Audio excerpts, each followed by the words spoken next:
Welcome to the Mayor's Monthly Update. This is Kate Reardon, Public Information Director for the City of Everett, and this is the time that we have each month to sit down with Mayor Ray Stephanson and talk about the issues that are important to you. So happy April, here we are. I know.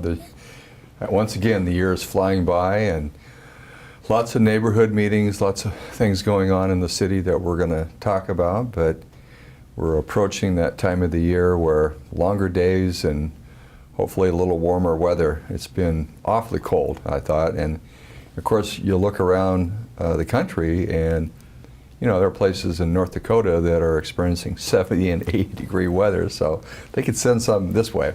Yeah, I'm not sure if I understand the snow in March. I'm not sure if that's a good deal or not. Yeah, I'm not sure either. Hopefully it'll make up for it over the summer months. Yeah.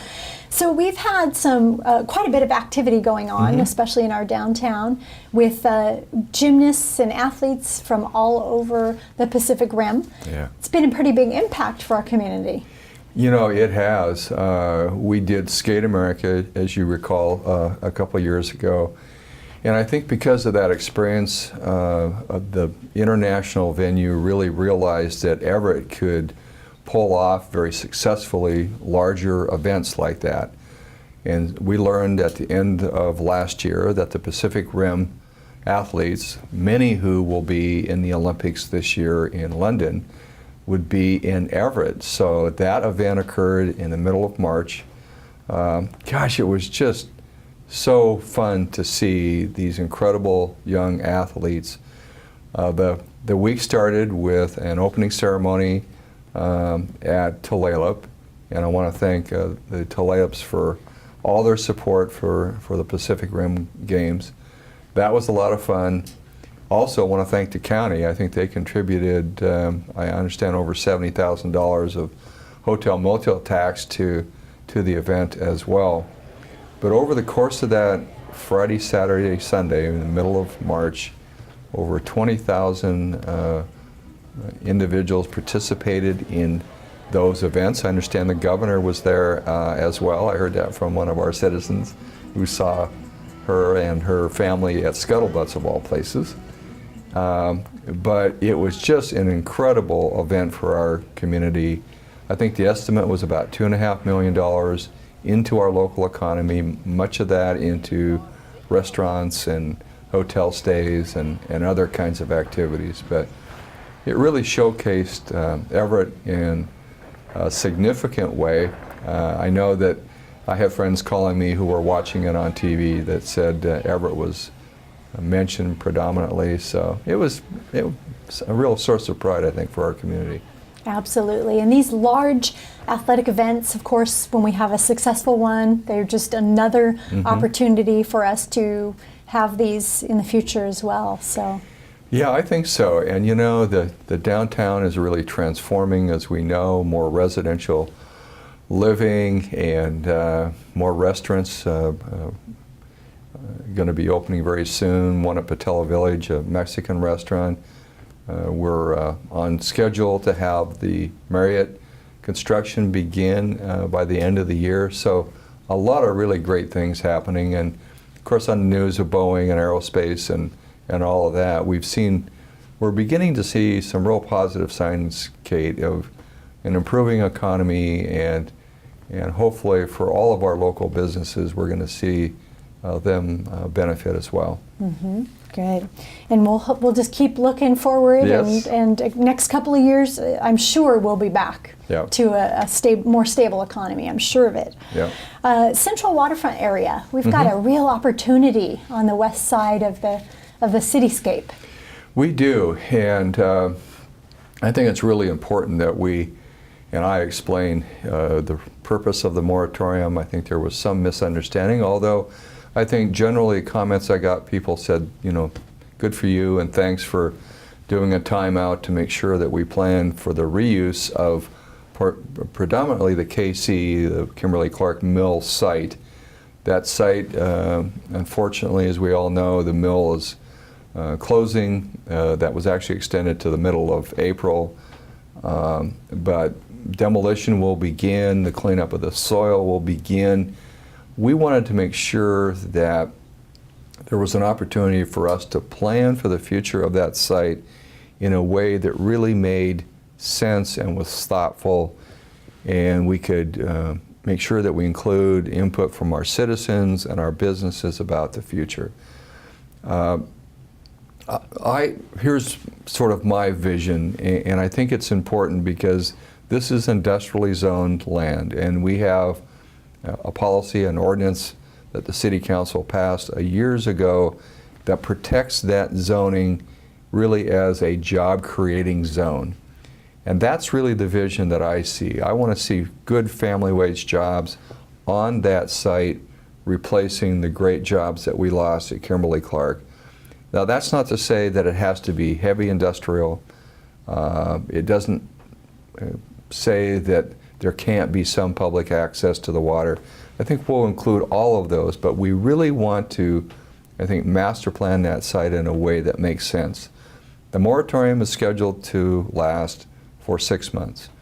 At the end of last month, we had a public hearing with the City Council to justify the purpose of the moratorium and the emergency ordinance, which we did.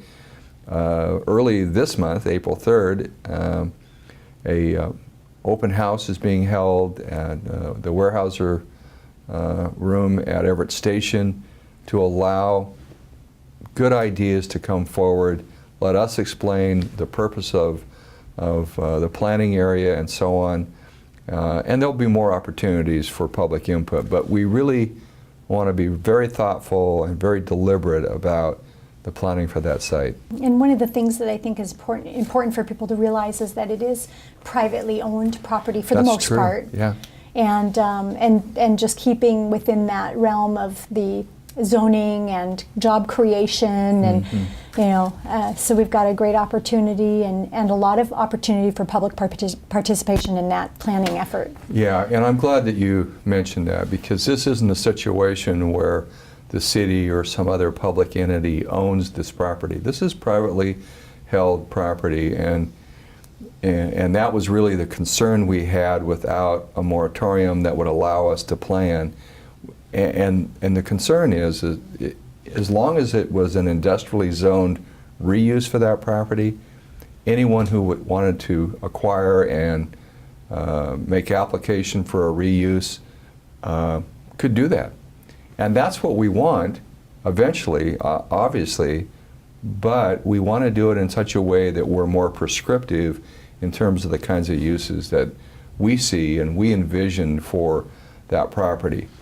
It's in the heart of our city. I mean, we really have, I think, one opportunity to really do this right, and it will have such a lasting impact. We just cannot afford to make a huge mistake here. It would be really something that we would all regret, I believe. Well, and as far as Kimberly-Clark goes, I mean, that's really the last mill on the western waterfront. That's true. You know, we still are fortunate to have a great lumber yard in Canyon. We have a small furniture mill that the Buseys have in town, and we still value those mills, and we will always value the history of where we've come from as a blue-collar community. But it is, I mean, it's the last mill on the Bayside, and it's unfortunate to see it go, but we've got to look forward now, and that's what's important about this process. Mm-hmm. And with your comment regarding the future of the property, I mean, this mill represents really 100 years of what has gone on the Everett waterfront, and what's happening now could represent the next 50 or 100 years. Exactly. You're exactly right. Good. All right. Well, we'll keep people posted with that. Yes, we will. We'll take a little break here, and we'll be right back after this message. Patty, I boldly went to socialsecurity.gov, and it's out of this world. Socialsecurity.gov is a website for everybody. Even teenagers? Absolutely. Young people can help their grandparents with retiring online or getting extra help with their Medicare prescription drug costs. So really, everyone of all ages should go to socialsecurity.gov. Boldly go.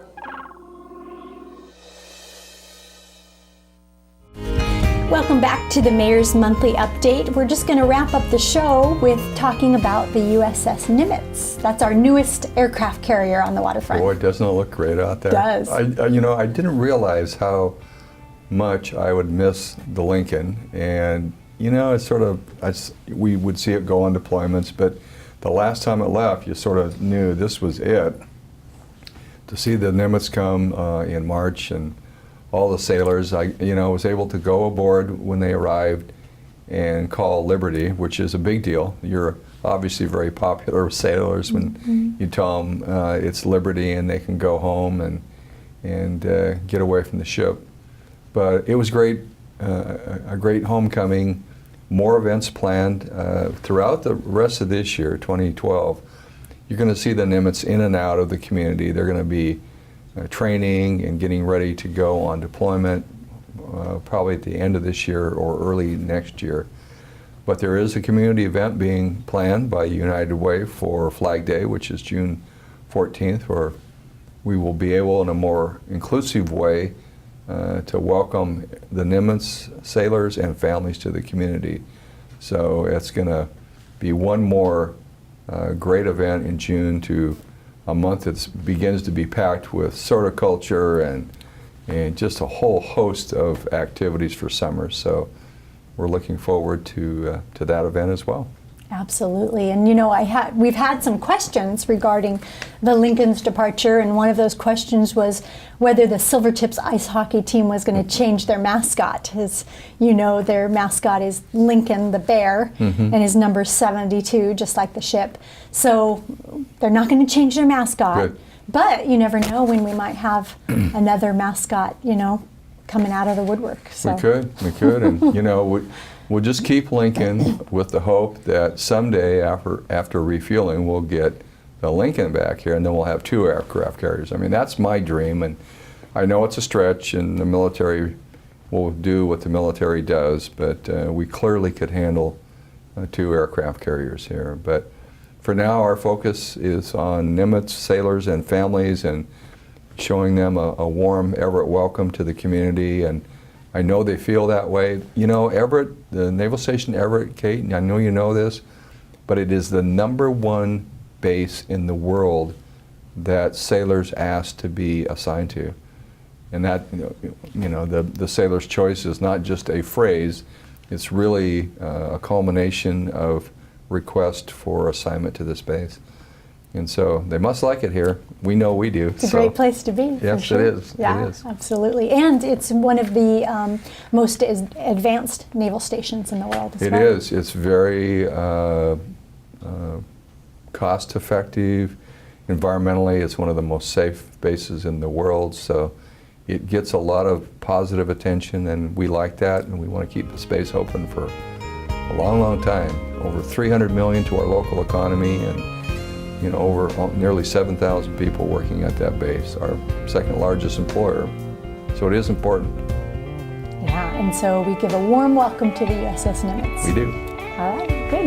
Well, thank you for joining us for the Mayor's Monthly Update. We'll look forward to meeting up with you again in May.